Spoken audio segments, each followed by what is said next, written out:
And on the broadcast with us this minute is Dr. Zachary P. Akin, Deputy Director of the Better Order Project at the Quincy Institute for Responsible Statecraft in Washington, D.C. He is a Senior Fellow at the Institute for Peace and Diplomacy. Let me begin by asking you for your assessment of what's happening here with the U.S. saying that Russia and Ukraine are very close to signing a peace deal, and how the Istanbul Protocol will be, in a way, the guidepost to make that Russia-Ukraine deal. Well, thank you very much, Molly, for having me, first of all. The Istanbul negotiations that took place in the spring of 2022, there are scholars who are of the view that the different parties at the time were relatively close to reaching some kind of an agreement. Of course, that remains to be determined over the long term, whether or not an agreement was actually in the offing. But nonetheless, some of the parameters that were discussed there, broadly speaking, do offer the basis for some kind of negotiation, which deals with the question of what security concerns and security guarantees need to be addressed in the process of negotiations, dealing with the question of Ukraine's territorial integrity, which should be upheld as a matter of principle, even if the Ukrainians might have to acknowledge that they're not going to be able to retrieve all of their territory by force immediately, etc. The size of Ukraine's military is also something that was discussed back then and will need to be revisited now as the war has worsened over the course of the past 3 years. At the time, there was an expectation on the part of the Russians that the Ukrainians might have to, limit themselves to a relatively small armed forces, the so-called demilitarization of Ukraine. I think that that's no longer a realistic expectation at this point.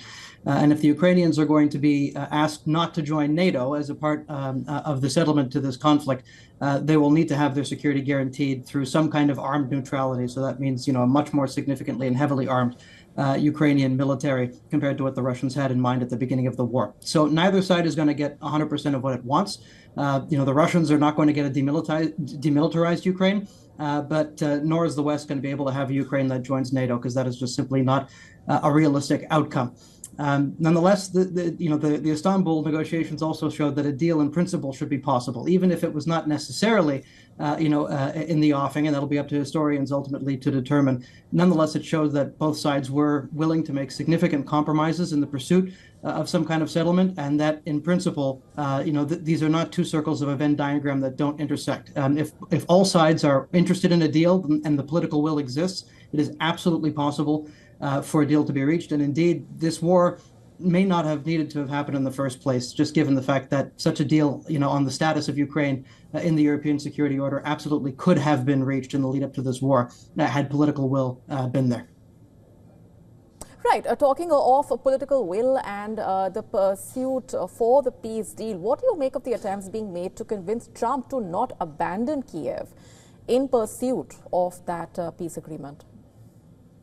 Well, I think it's a little bit too early to state whether or not the Trump administration is, quote unquote, abandoning Kiev at this point. All that has been done so far, besides the insults, the unfortunate insults that we've seen traded in multiple directions, is that the Americans and the Russians have agreed to talk.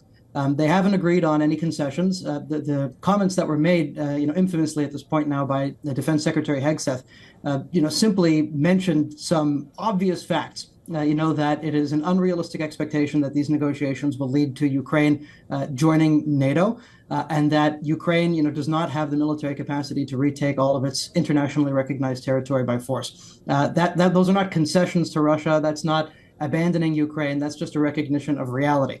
And right now what we've seen is the United States and Russia have agreed to talk again. They haven't fully normalized their diplomatic relations, but they've acknowledged that it is important for two great powers to be able to speak in the interests of European security and indeed global security. And unfortunately, for the better part of the past 3 years, at one point or another, either the Americans or the Russians have been saying that we can't talk about other issues so long as we disagree on Ukraine. We can't talk about nuclear arms control and strategic stability if we have different views on Ukraine.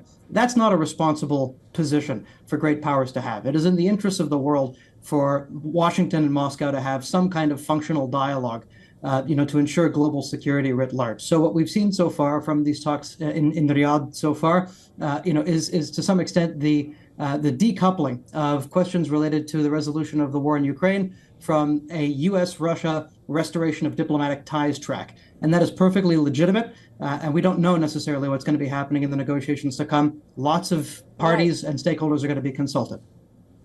Right, of course, uncertainty definitely on the cards as well, along with those question marks. We're leaving it there for the moment. Thanks very much for sharing your perspectives. Thanks so much to you. To stay up to speed with the latest news, download the WION app and subscribe to our YouTube channel.